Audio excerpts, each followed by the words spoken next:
कभी भी over confident नहीं होना है। मेरे पिताजी मेरे पापा क्या कहते हैं कि हमेशा सीखने पे ध्यान दो। सीखा है नीट के पेपर में भी कि ऐसा कौन सा फाइलम है।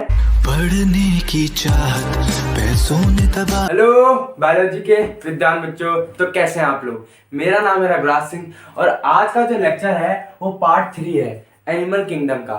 ठीक है, और जो ये फाइलम है ये फाइलम 2 है और ये फाइलम का नाम है सिलेंट्रेटा। सिलेंट्रेटा का अब हम पढ़ते हैं इस लेक्चर में कि क्या क्या है इसके अंदर। हम पहले इसकी डेफिनेशन पढ़ते हैं। Phylum Silentata is a group of aquatic or marine organisms and a member of the animal kingdom. Phylum जो Silentata है ये मैरीन वाटर में रहता है और एक्वेटिक ग्रुप का है और ये एनिमल किंगडम के ग्रुप के भी हैं, एनिमल किंगडम के मेंबर भी हैं।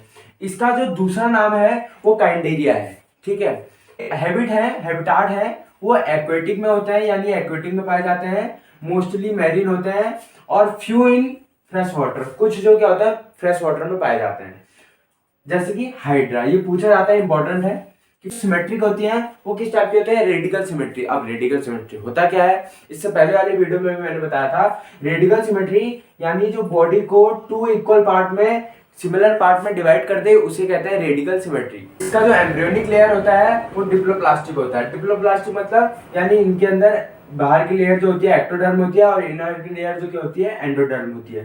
ठीक है, इनका जो सीलोम होता है यानी जो कैविटी होती है, ये इनकी बॉडी के अंदर असिलोमेट कैविटी होती है, यानी इनके अंदर कोई कैविटी नहीं होती है।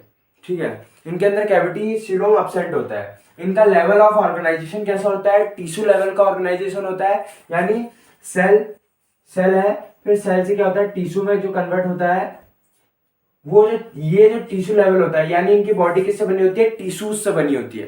ठीक है, यानी सेल का एक लेवल अप होता है, टिश्यू कहते हैं उसे, उस चीज से बॉडी इसकी बनी रहती है। अब हम इसका छठा जनरल कैरेक्टर पढ़ते हैं। तो भाइयों अब जो इसका 6th कैरेक्टर है वो क्या होता है, सिलेंट्रेटा क्या होता है 2 फॉर्म में पाया जाता है। ठीक है, किसमें, पॉलिप और मेड्यूसा में। तो इसको क्या कहते हैं, जियोसाइट्स कहते हैं। पॉलिप क्या करता है, पॉलिप का मतलब क्या होता है, ऐसा सिलेंट्रेट जो मूव ना करता हो, दे डू नॉट मूव। ठीक है, और मेड्यूसा क्या होता है, जो one place to another place move हो सकते हैं, उन्हें कहते हैं मेड्यूसा। अब मेड्यूसा का एग्जांपल क्या होगा, जेलीफिश, और पॉलिप का एग्जांपल क्या होगा, हाइड्रा। ठीक है, इतना समझ में आया। इसका जो डिस्टिंक्टिव फीचर होता है, यानी स्पेशल फीचर जो होता है इसका, वो क्या फीचर होते हैं, सिलेंट्रेटन और गैस्ट्रोवेस्कुलर कैविटी। ये क्या काम करते हैं, 2 सेल को कंटेन करते हैं। ठीक है, गैस्ट्रोवेस्कुलर कैविटी का मतलब होता है कि एक ही पार्ट हो जहां से वो न्यूट्रिशन ले भी रहा हो और वेस्टेज मटेरियल निकाल भी रहा हो। ठीक है, यानी माउथ और एनस जो होता है वो एक ही जगह पे होगा, एक ही पार्ट पे होगा, उसे कहते हैं गैस्ट्रोवेस्कुलर कैविटी। तो ये क्या काम करता है, 2 सेल्स को कंटेन करके रखता है, साइनोब्लास्ट और साइनोसाइट्स। इसी वजह से एक मेन स्पेशल पॉइंट निकल के भी यहाँ पे आता है कि पूछा जाता है नीट के पेपर में भी कि ऐसा कौन सा फाइलम है जो नर्व सेल को कंटेन करता है, यानी नर्व सेल जिसके अंदर होती है।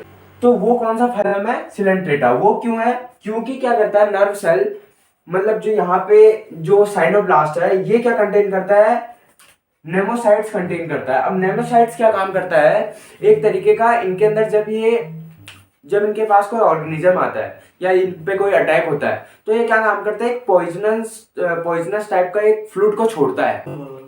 इससे क्या काम करता है, ये अपने आप को प्रोटेक्ट करने का भी काम करता है। ठीक है, इसलिए इनके अंदर नर्व सेल भी पाई जाती है।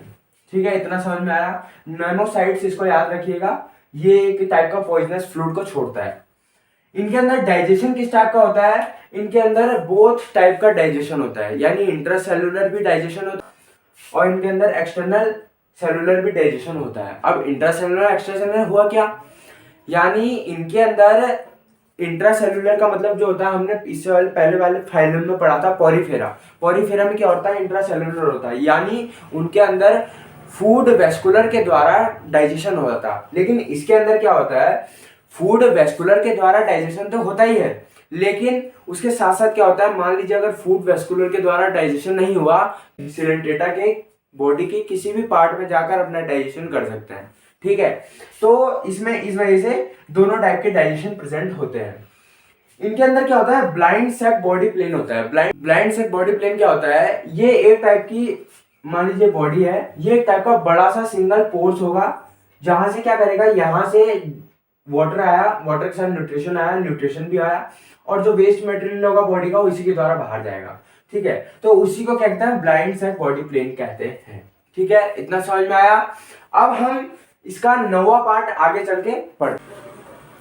तो भाइयों, अब इनके अंदर क्या होता है, ये दे आर कलरलेस, ये कलरलेस होते हैं बेसिकली, लेकिन इनके अंदर जो ब्यूटीफुल कलर्स आते हैं वो किसके वजह से आते हैं, जूजेंथलाई की वजह से आते हैं। जूजेंथलाई एक टाइप का एल्गी है। ठीक है, ये क्या करता है, ये फोटोसिंथेसिस करता है। एल्गी हमको पता है कि फोटोसिंथेसिस करता है, तो उसी प्रकार ये अपना फूड लेता है, फिर फूड लेने के बाद क्या करता है, ये ऑल्सो प्रोवाइड अ फूड। ये क्या काम करता है, सिलेंट्रेटा के बॉडी को ये भी फूड भी प्रोवाइड करता है। ठीक है, और ये क्या काम करता है, कलर देने का भी काम करता है इससे, इसलिए हम इसको कलरलेस बोल भी सकते हैं और नहीं भी बोल सकते हैं। ठीक है, इनके अंदर जो स्केलेटन होता है, उस स्केलेटन के अंदर क्या होता है, कैल्शियम कार्बोनेट भी होता है। और ये मोस्ट इंपोर्टेंट क्वेश्चन है, पूछा जाता है नीट के पेपर में, कि ऐसा कौन सा फाइलम है जिसके स्केलेटन के अंदर कैल्शियम कार्बोनेट होता है, तो कौन सा होता है, सिलेंट्रेटा। ठीक है,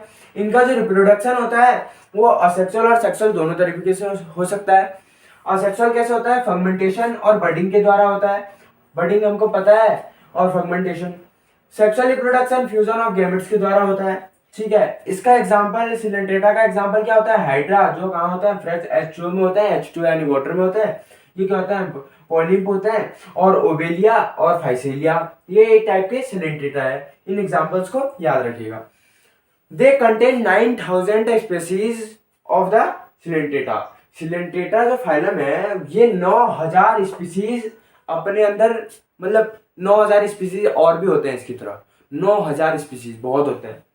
ठीक है, तो आई होप आपको फाइलम सिलेंट्रेटा अच्छे से समझ में आया होगा और मजा आया होगा, इंटरेस्टिंग वीडियो होगी।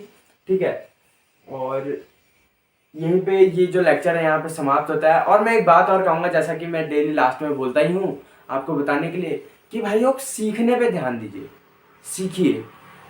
हर जहाँ से भी नॉलेज मिल रहा है ना, कहीं से भी अगर आपको नॉलेज मिल रहा है तो सीखिए। ओवर कॉन्फिडेंस मत चाहिए किसी भी चीज़ को लेकर, कभी भी ओवर कॉन्फिडेंट नहीं होना है। मेरे पिताजी, मेरे पापा क्या कहते हैं कि हमेशा सीखने पे ध्यान दो, सीखने पे, कुछ ना कुछ, कोई भी नहीं नॉलेज। जरूरी नहीं हो कि तुम बायोलॉजी वाले हो तो आपको हिस्ट्री बिल्कुल ही नहीं आएगी, आपको फिजिक्स और केमिस्ट्री बिल्कुल ही नहीं आएगी। सब चीज़ की नॉलेज होनी चाहिए। ऐसी नॉलेज लो कि अगर आपसे कोई मतलब पर्सन आके अगर आपसे बोले, बातचीत करे, तो आप उसके साथ इंटरेक्ट हो सके, आप उससे बात कर सके। आपको उसके बराबर नॉलेज होनी चाहिए, 1% भी हो, थोड़ी ही हो, लेकिन होनी चाहिए। इसलिए सीखने पे ध्यान दीजिए। कहीं से भी नॉलेज मिल रहा है उसको इकट्ठा करिए और दिमाग में रखिए, कहीं ना कहीं वो काम आता है, क्योंकि नॉलेज कभी भी फेल नहीं जाता।